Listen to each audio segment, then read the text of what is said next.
이제 우리가 하나님을 사랑할 때 어떠한 성품들, 오늘도 우리 강도사님이 이제 성령의 열매에 대해서, 인간이 우리가 하는 성품들이잖아요. 그래서 자비에 대해서 우리가 지난주 같이 나눈 듯이, 여러분, 그리스도인들에게도 정말 하나님을 사랑할 때 나타나는 성품들이 있습니다. 근데 오늘 이 고린도 교회 안에는 정말 이제 자기를 자랑하고 또 사도 바울을 낮추고 자랑을 이제 외적으로 이제 자랑하고 바울의 그 외모나 바울의 그 언변이나 이런 것들을 깔아뭉개면서 자기를 높이는 그러한 일들이 많이 있었어요. 그래서 오늘 성경에 수많은 사람들이, 사도 바울은 오늘도 우리에게 뭐 어떤 얘기냐면, 수많은 구약의 파수꾼들을 보면 나팔을 불듯이 오늘도 크게 그들의 세상의 방식과 그들의 세상의 자랑과 그들의 본성적인 사고를 정말 거기에 미혹당하지 마라. 정말, 왜냐면 사단은 우리에게 이 많은 한국의 교회들 또 전 세계 교회들에게 목사 또 교수 또 어쩌면 리더들, 장로들, 진리의 힘을 잃게 만들고 예수 그리스도에게 주목받아야 될 영광이 바로 자기에게 다 주목받게 함으로, 그 자기의 주목받을 때 거기에 기쁨이 있잖아요. 또 자극이 있잖아요. 그렇죠?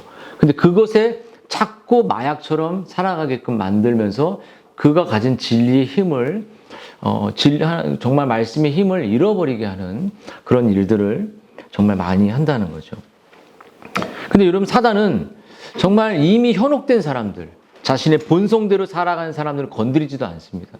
근데 진리와 싸우고 자기를 자랑하지 않고 하나님을 자랑하려고 하는 사람들, 자기의 그 한계를 인정하고 그 범주 안에서 하나님을 높이려는 사람들을 하나님은 정말 이렇게 그런 사람들이 정말 자신의 본성과 싸우는 사람들이고, 이미 자기의 영광을 다 높임받는 사람들. 제가 이제 성령론을 정말 2년 여정 가운데 이렇게 오랜 시간 붙잡고 있고 교정을 이렇게 마무리하면서요, 이렇게 서문가 목사님한테 또 얘기했습니다.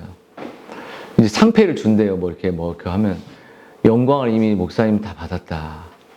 또 제가 이제 이미 너무 총신대 대학원에도 도서관에도 한 자리를 딱 한 것처럼 목사님 곳곳에 목사님의 영광을 다 받았기 때문에 영광의 하늘에 상이 없다. 그랬더니 끝까지 아니라고 또 이렇게 며칠 전에 또 막 얘기를 하실 정도로 정말 자기는 하나님의 영광을 위해 했다고 말하는데, 여러분, 그래서 이 고린도 교회 안에는 거짓 선생들이 바울을 이렇게 공격하면서 이 고린도 교회 안에 이제 어떤 거짓 교리를 심었냐면, 그들에게 유대주의적 관습, 다시 말하면 고린도 교인들이 예수 그리스도란 진리를 안에서, 그 진리 안에서 너희들이 자랑하고 진리 안에서 너희들의 삶을 만족하고 모든 만족이 하나님께로부터 있다는 사실, 그 외에는 만족이 없다는 사실을 이렇게 깨닫게 바울은 가르쳤다면, 고린도 교회의 거짓 선생님들은 유대의 관습,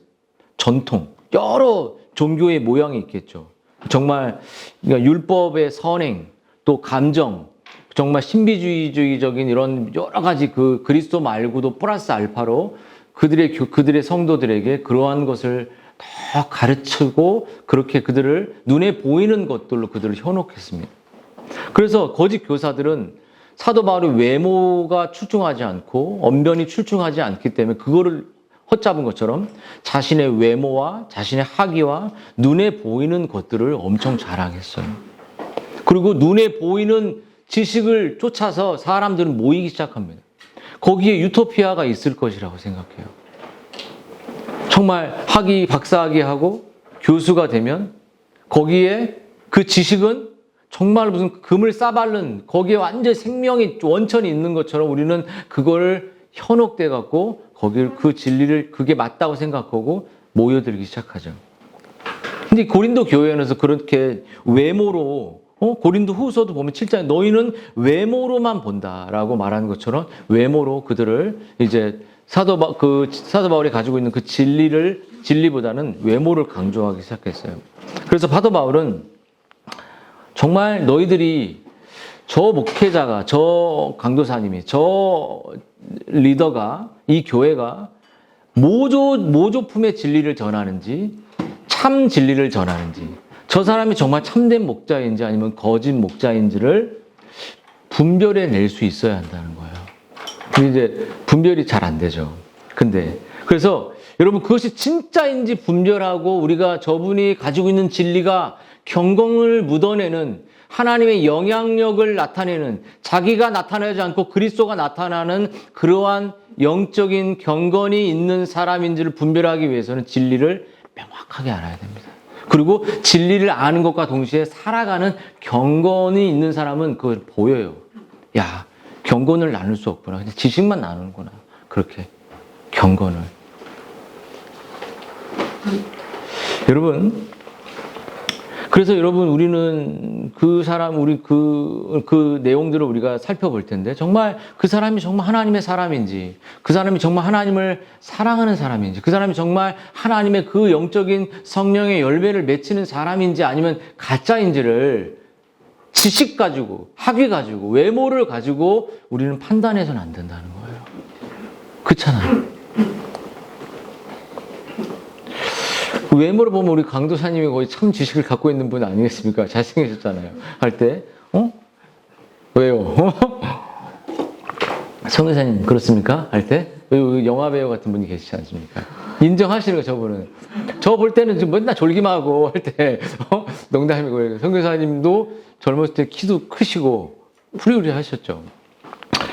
근데 중요한 거는 뭐냐면, 외모로 보지 않고 오늘 우리가 정말 참된 진리를 가지고 있는 사람인지를 우리가 확인하기 위해 첫 번째 알아야 될 거 뭐냐면 그가 예수 그리스도와 깊은 사랑의 관계 속에 있는 사람인지를 알 수 있어야 돼요. 그가 정말 하나님을 사랑하는지 지식을 전하길 원하는지를 우리가 알아야 한다는 거예요.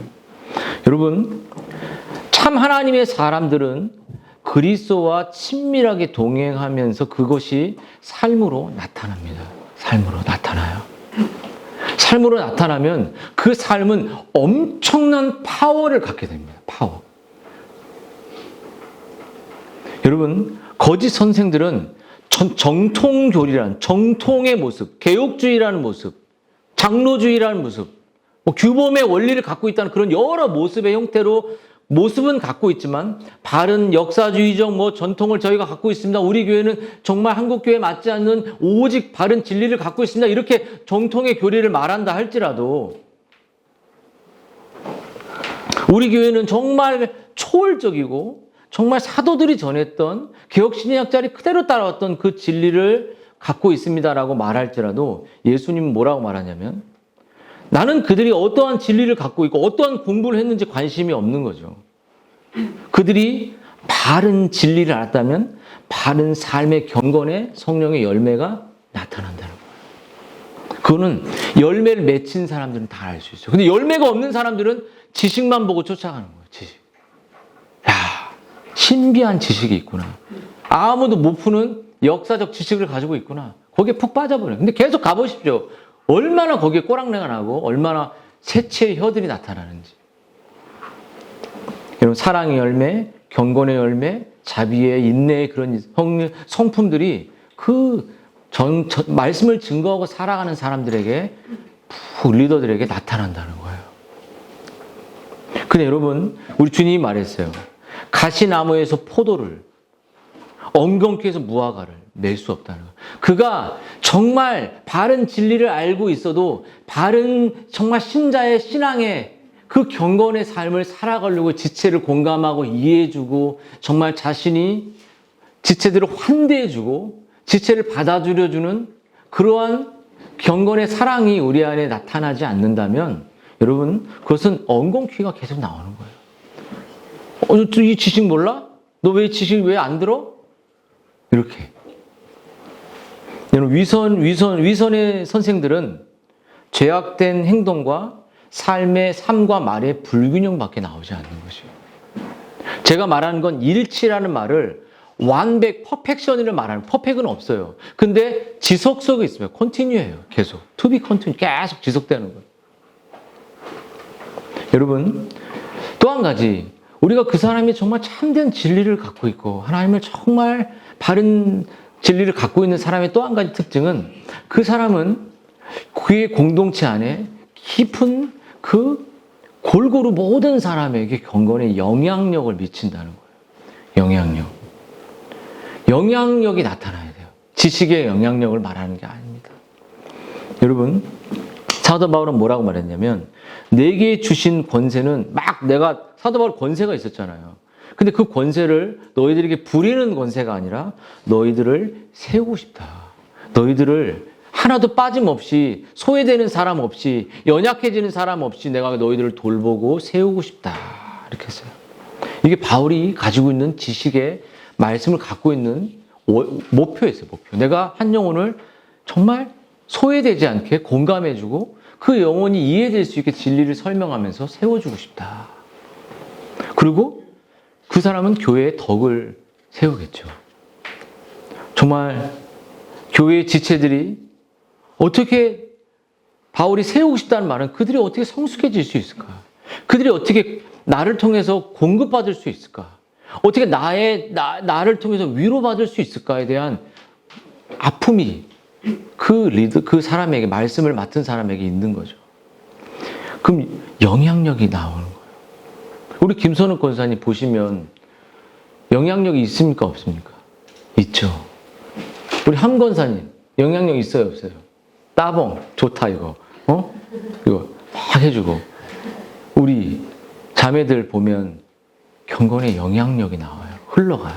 야, 이거 먼저 해야겠구나. 이거 먼저 지체가 필요하겠구나. 먼저 손을 만져주고. 그러면 여러분 어떻게 되죠? 진리를 갖고 있는 그 영향력이 우리의 공동체 안에 흘러가게 되죠. 근데 여러분, 거짓 교사들은 뭐냐면 결국은 공감과 용납이 아니라 자기의 말을 따르지 않을 때 여러분 강압적이게 되고, 바울이 반대로 권위를 행사하고 불화와 불일치와 파괴와 영적인 고통을 지체들에게 계속 안겨주게 되는 거예요. 서로 안겨주게 돼. 왜 너는 내 말 안 따라 날 신뢰하지 않냐, 이렇게. 여러분, 이게 정말 교회를, 예수 그리스도의 몸을 세우는 원리와 정반대의 원리를 가고 있는 거죠.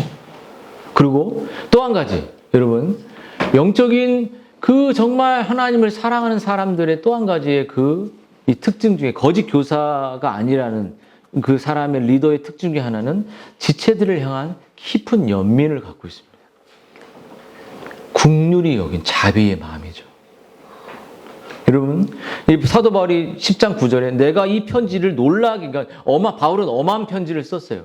아주 엄격하게 그들을 대우할 때도 있었는데 이 편지를 써서 너희들을 놀라게 하고 너희를 엇박 주는 게 아니야. 이렇게 너희들이 생각하지 않았으면 좋겠다라고 말한 마음은, 바울은 그들을 향해 깊은 연민이 있었어요.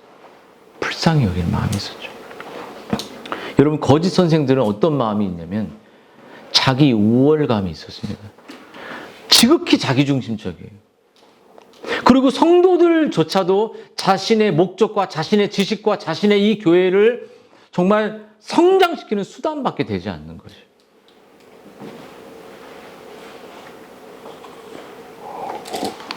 이런 사도 바울은 고린도 시자 성도들을 놀라게 하고 자신의 가지고 있는 권위의 진리로 너 내 말 듣고 복종해. 그럼 너 행복해져. 이렇게 하지 않았다는 거예요. 사도 바울이 가지고 있는 복음의 목적은 그들을 기다리고 그들을 불쌍히 여기고 그들을 사랑해서 그들이 결국은 그리스도께로 돌아와 그리스도의 사랑을 얻는 깊은 사랑의 회개를 하기를 원했던 거예요. 그것 때문에 기다린 거죠. 여러분, 정죄가 아니라 정말 함께 난 너희들과 성장하고 싶고 함께 일어나고 싶다. 그렇기 때문에 한 명도 무관심한 사람이 없었어요. 바울은. 지체가 요거 먹었습니까? 또 요것도 드셔보세요. 이렇게. 응? 제가 그렇게 합니까? 안 합니까? 오늘 떡 잘라줬잖아. 떡하고 사모님도 떡 딱 잘라주고. 별로 감시가 여러분, 이 사도 바울은 그래서 그리스도의 심장으로 내가 자기를 사랑하는, 지체들을 사랑하는데 예수 그리스도 심장으로 사랑한다. 그러니까 자기의 심장은 한계가 있잖아요. 자기 중심적이라. 그래서 바울은 은혜의 그리스도 안에서 그리스도의 심장으로 사랑한다. 그리스도의 온유와 그리스도의 사랑으로 너희들을 너무 사랑한다. 그래서 정말 거짓 선생들은 결국 양떼를 하나의 수단으로 주고 자기를 떠나버리면 그냥 끝나버리지만, 여러분 진짜 목자는, 리더는 양을 위해서 자신의 삶을 헌신하죠. 예수님이 자기의 목숨을 죽으셨듯이 우리는 그들을 위해서 헌신합니다. 여러분 또 한 가지, 네 번째, 여러분 정말 거짓 교사가 아닌 리더의 참 리더의 그 특징 중에, 또 신자 중에 하나는 뭐냐면 육신의 방법. 오늘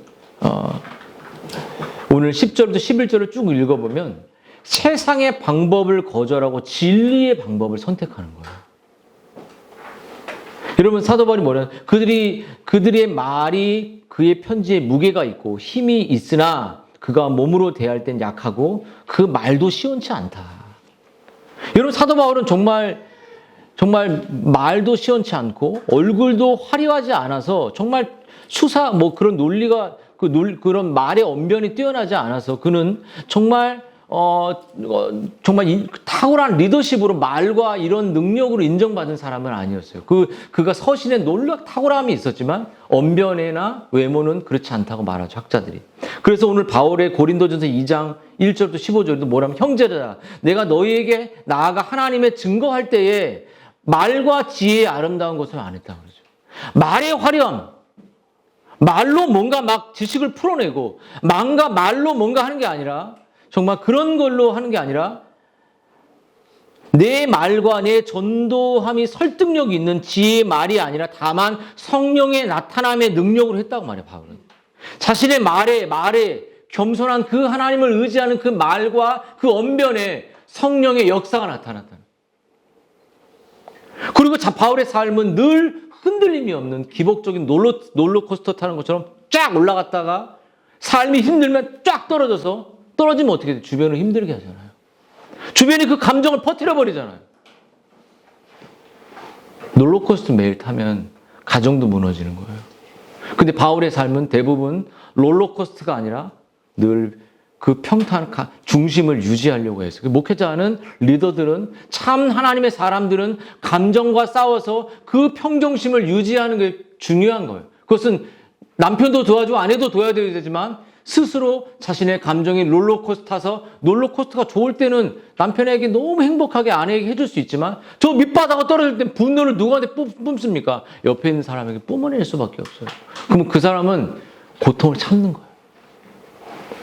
제가 설교할 때 아내에게, 근데 설교에 나 오늘 지금 올라가, 내 마음 함부로 하지 마, 막 이렇게 엄청나게 협박할 때가 많았죠. 지금도 하나요? 지금도 할 때가 많은가 봅니다. 나 오늘 강단에 올라가는데 내 마음이 이렇게 안 풀려, 막 이렇게. 여러분 이런 제 모습, 이런 모습이 제 안에 있는 부분을 제가 회개해야 되죠. 그렇죠? 그런 것처럼 또 한 가지, 하나님의 참 리더들, 하나님의 참 사람들은 어떤 특징이 있을까요? 자기 본성을 죽이는 거예요. 자기 부인하고 겸손하고, 정말 감정에 자기가 함몰되기 쉬운 인생이라는 것을 알고, 환경에 함몰되게 있는 인생이라는 걸 알고 회개하는 것입니다. 여러분, 이런 마음을 가질 수 있는 사람이 어떨까? 내가 영적으로 파산됐다. 파산인 게 뭐예요? 거지가 됐다는 거죠. 영적으로 내가 주님밖에 의지할 게 없다. 내 본성으로는 시인이 말했던 것처럼 나는 우매무지하고 짐승과 같았다라고 말한 것처럼, 여러분 우리에 나온 것은 그런 짐승의 모습밖에 없다는 거죠. 그래서 겸손이란 뭐냐면 하나님의 선하심과 자비와 은혜를 받을 자격이 제가 아무것도 없습니다. 그냥 은혜란 말을 사전적으로 정의가 아니라 내 삶에 들어오는 거죠. 저는 아무것도 아닙니다. 제가 저런 사랑스러운 사람과 만난 건 하나님의 은혜입니다. 여러분 제가 아내하고 정말 뭐 지금은 애들이 막 싸우면은 엄마 아빠 그만하세요 이렇게 애들이 딱 나설 때가 있지만 결혼할 때도 아내가 나를 사랑한다는 게 확신이 없었고 결혼 후에도 그런 게 없으니까 막 아내를 제가 많이 괴롭혔어요. 정말 많이 괴롭히고 아내도 그 괴롭힘 당해서 우는 걸 제가 막 기뻐할 정도로. 근데 어느 순간 제가 외국 생활을 하면서 아내가 저를 돕고 외국 시간이 힘들잖아요. 교회를 막 6개월에 잘리기도 하고 영어 못하다고 잘리기도 하고 버텨보려고 막 애쓰고 낯선 이민자의 삶 속에 안 받아주니까 그러한 청소도 하고 뭘 별의별 거를 다 하면서 아내가 묵묵히 이렇게 하도 싸워서 저희 폴리스도 온 적도 있습니다. 참 부끄러워갖고. 나 목사야? 그랬는데 목사 보지도 않고 누가 이제 우리가 마트에서 막 부부싸움을 하니까 폴리스가 이제 사람이 평상시 딴 거는 사람들이 관심을 안 갖고 미국은 여자가 이제 고통을 당할 것 같으면 신고해요. 이렇게 번호판 이렇게. 그럼 또 아내가 문제 없다 이렇게 하니까 갔는데 정말 외국의 삶은 그냥 지금 가려도 다시 안 가고 싶어요. 영적으로 기갈, 돈의 기갈, 관계의 기갈, 사람에 대한 고통, 수많은 아픔들이 저의 삶에 학교에 대한 스트레스, 학위를 마쳐야 되는 고통, 외국인과 만나는 힘듦, 이 모든 것들이 나의 삶을 집에 내가 귀국할 때 내가 약이 진짜 큰 박스로 가득 차 있더라고요. 집에서 부모님이 약만 보내줬어요. 계속 약만 먹었어요. 약만. 너무 힘드니까. 그래서 근데 정말 아내가 저를 깊이 사랑한다는 걸 정말 깨닫고 하나님이 그걸 깨달은 마음을 주시죠. 그 마음을 주셨을 때 정말 하나님께 감사했고 내 감정에 따라 내가 아내를 신뢰하고 또 가족을 신뢰하고 지체들을 대하는 게 아니라 오늘 고린도후서 3장 5절 말씀이 그때 참 제 마음에 많이 들어왔습니다. 여러분 바울이 뭐라고 말하면 우리의 만족은 오직 하나님께로 있느니라 이 말이에요. 여러분 환경이 해결되면 나한테 만족이 되고 문제가 해결되면 만족이 되고 아내가 나한테 잘하면 내가 만족이 되고 남편이 나에게 잘하면 만족이 되고 이거는 그럼 끝없이 남편 안에서 만족을 찾아야 되고 끝없이 아내의 가슴 속에 아무것도 없는데 만족을 찾아야 되는 그 불행함이 있는 거예요. 근데 존 파이퍼도 그렇게 말하더라고요. 서로 안에 있는 만족의 근원이신 그리스도가 그 안에 들어가 있어야 되죠. 그 안에서 그리스도를 끄집어 마시는 거, 먹고 그리스도를 누리고 우리의 만족이 그리스도에게 있다. 내 구원뿐만 아니라 모든 삶의 희망이 그리스도에게 있다. 이 싸움의 본질은 그리스도를 내가 정말 사랑하느냐, 내가 정말 자기를 부인하느냐, 내가 정말 비참한 죄인이냐, 정말 내가 너무 내 옆에 있는 사람을 정말 학대할 정도로 고통을 줬구나라는 그 내 자신의 비참한 영적인 파산의 상태를 깊이 인식할 때 그리스도의 그 셈이 내 안에 위로가 몰려오죠. 이렇게 내가 내 아내에게 만족을 구했구나. 내 자식들이 성적에 내가 만족을 구했구나.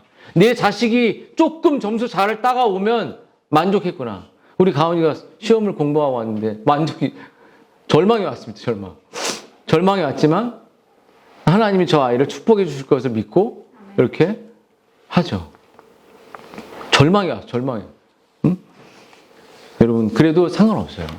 저는 저 아이를 고등학교까지 잘 지켜주려고 합니다. 그리고 고등학교 이후에 성적이 안 되면 기술을 배워야 되고 성적이 되면 대학을 갈 수 있겠죠. 고등학교면 20살이 되기 때문에 그때까지 책임져 주는 거예요. 그리고 저 아이의 구원을 놓고 끊임없이 이야기해 주죠. 거듭남에 대해서.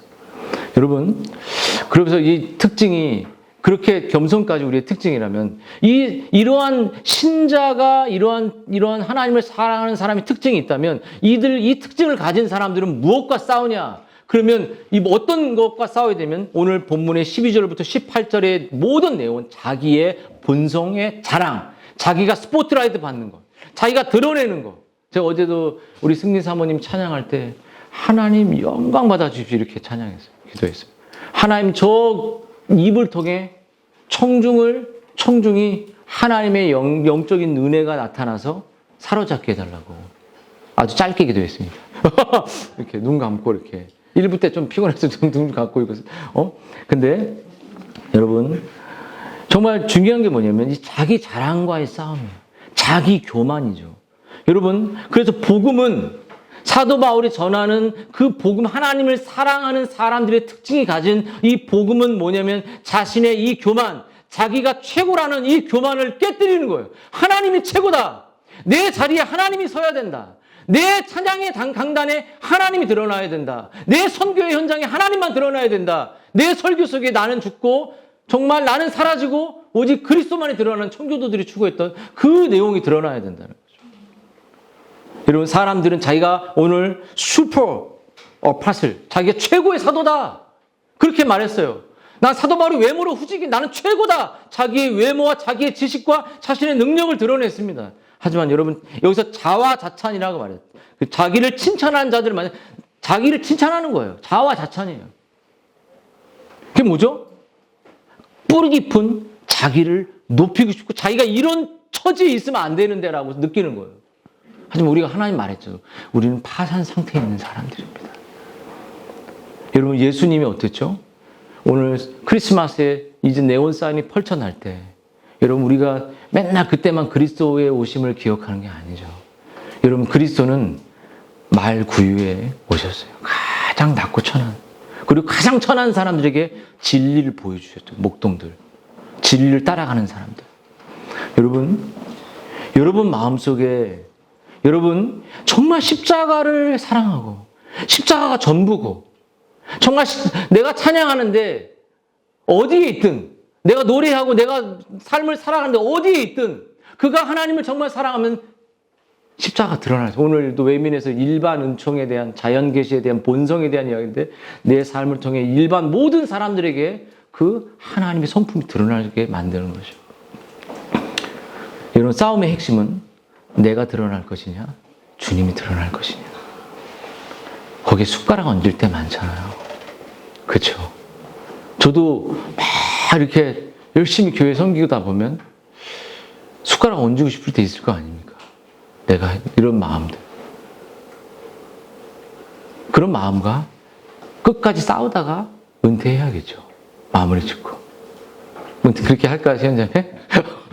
여러분. 그래서, 여러분, 자기를, 이 사도 바울은 뭐냐면 12절에 다른 사람과 자기를 비교하는 것은 어리석은 것이다. 이렇게 말했어요. 비교하지 마, 가온아. 응? 너로 충분하다. 여러분.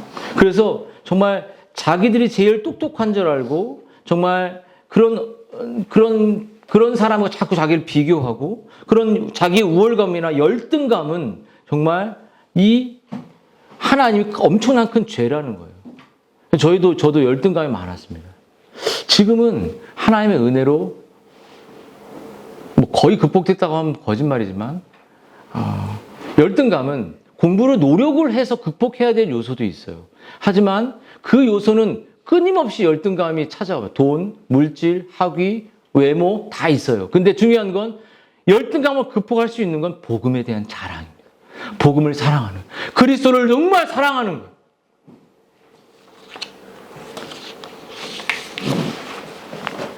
사랑하는 여러분, 그래서 우리가 근데 중요한 거는 우리가 자랑할 때 자랑을 하지 말라는 게 아니라 자랑할 수 있는 범주를 사도 바울은 13절부터 17절까지 정해줬습니다. 그것은 그리스도 안에서 하나님이 정해준 범주 안에서 자랑하는 거예요. 다시 말하면 그 자랑이 뭐죠? 하나님을 자랑하는 거예요. 우리의 자랑의 한계는 데드라인은 내가 아니라 그 자랑의 모든 것에 내가 서울대 갔어요. 내가 어디 갔어요. 하다가 숟가락 딱 하는 거 하나님의 은혜입니다. 이렇게 하잖아요. 그걸로 하지 말라는 거예요. 다 나의 목소리를 주신 거, 내가 이렇게 영광 받는 거, 이런 모든 것은 하나님이 주신 겁니다. 하나님이 하신 겁니다. 여러분 제가 어제도 이렇게 강사님 보면서 막 분주하게 막 카메라 세팅하고 뭐 이렇게 하면 엄청 정말 수고를 하더라고요. 그래서 참 하나님이 사모님에게 정말 최고의 매니저를 주시기 위해서 저분을 주셨구나. 이렇게. 맞습니까, 사모님? 아멘이 안 나오시네요. 최고로 얼굴 잘생긴 사람이 막 돌아다녀. 근데 매니저야. 제가 돌아다니면 저 뭐야 저거 도둑놈같이 이렇게 할 거 아닙니까? 어제 보니까 얼굴 사진 찍어 얼굴 시꺼매. 아, 큰일 났다 이거. 그래서 뭐 좀 발라야 되나. 그래서 그런 생각이 들었는데 여러분 하나님이 주신 그 한계 13절에 그 한계 안에서 자랑하는 거죠. 여러분 그 한계란 단어. 여러분 사도 바울은 자신에게 정해준 그 기준 안에서 기준을 넘어서지 않는다는 거죠. 여러분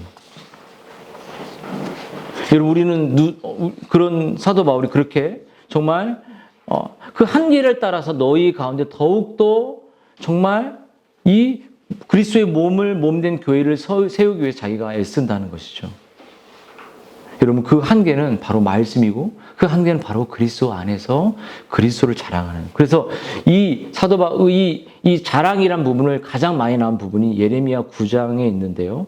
뭐라고 말하냐면 9장에 주 안에서 자랑하라 이렇게 말하고 예레미야는 지혜 있는 자는 지혜를 자랑하지 말고 용사는 용맹을 부자는 부함을 자랑하지 말고 누굴 자랑하죠? 여호와를 아는 거 자랑하죠. 여러분 왜 자랑합니까? 왜 자랑해요? 주와 자랑스러워요? 안 자랑스러워요? 자랑스러워요. 왜? 여러분 자랑의 정점에 뭐가 있을까요? 바로 자랑은 바로 그게 신이 되는 거예요. 신. 그게 결국 그 자랑의 정점엔 내가 있는 거죠. 내가 무엇을 자랑하냐? 내가 무엇을 드러내냐? 그것이 나의 신이에요. 여러분 자신을 살펴보시고 내가 정말 뭐 뻐끗하면 자랑하는 거. 요즘에도 김성욱 집사님이 이제 SNS를 안 하는데 요즘에 많이 안 해요. 정말 왜 그런지 모르겠지만. 근데 거기에 글을 쓰고 막 이렇게 하잖아요. 근데 정말 자랑해야 될 게 뭘까요? 내 아내와 영적인 사랑, 영적인 대화, 자녀와의 영적인 깊은 것들 이런 것들을 자랑하는 거예요. 근데 하나님께서 아내와 내 남편에게 주셨던 내 자녀에게 주셨던 영적인 그 거듭남의 소식들을 자랑하는 거예요. 이 한계를 주셨어요. 그리고 너 이런 거 자랑하지 말고 이런 거 다 주님이 주신 거잖아요. 그래서 나 여호와를 알고 사랑하는 것을 자랑하라. 그렇죠. 여러분의 자랑은 무엇인지 모르겠어요. 저는 여러분의 말씀 마치면서 여러분 정말 하나님을 18절에 자랑하는 사람이 되라고 말합니다. 여러분 스스로 상석에 올라가지 말고 비유회처럼 말 속으로 가는 거예요. 그럼 주님이 그를 스스로 자랑하지 않아도 자랑받게끔 올려주는 원리로 가라는 거죠. 여러분 이제 말씀을 정리하면서 루터가 이런 말을 했습니다. 마틴 루터가 죽은 후에 친구들이 그의 주머니에서 이 쪽지를 발견하는데 뭐냐면 우리는 모두 거지다. 루터가 쓴 내용이에요. 겸손한 하나님의 사람들은 자신들이 자랑할 게 전혀 없다는 것을 깨닫습니다. 이들이 교회를 섬기는 이유는 단 하나. 그리스도께서 이 직분을 나에게 주셔서 내게 거둔 모든 것이 모든 환경이 하나님의 은혜로 주셨기 때문에 저는 섬기는 겁니다. 그래서 여러분 정말 능력 있는 목회자, 능력 있는 리더를 여러분이 찾는다면 어떤 사람을 찾아야 되면 그가 정말 그 비범한 외모나 비범한 그 학위가 있는 것이 아니라 그가 가지고 있는 하나님의 비범한 말씀을 정말 질그릇 같지만 능력 있게 담아낼 수 있는 경건의 그 삶을 실제로 살아내는 그 사람, 그 자신의 본성을 이겨내고 자기를 자랑하지 않고 한계를 정해놓고 오직 그리스도만 자랑하는 그 리더가, 그 목회자가, 그 신자가 가장 하나님이 기뻐하는 사람이라는 거죠. 그래서 정말 복음은 자기 자랑이 변하여 하나님의 자랑으로 바뀐 사람들, 자기의 세계관에서 하나님의 세계관으로 바뀐 사람들, 자기의 학위에서 하나님이 내 모든 것을 십자가에 못 박고 배설물입니다. 그 배설물 자꾸 꺼내지 말고 주와 배설물 좋아요 안 좋아요? 싫잖아. 꺼내서 막 맡아서 막 핥고 안 하잖아. 핥아봐. 근데 그걸 배설물이래 주님이.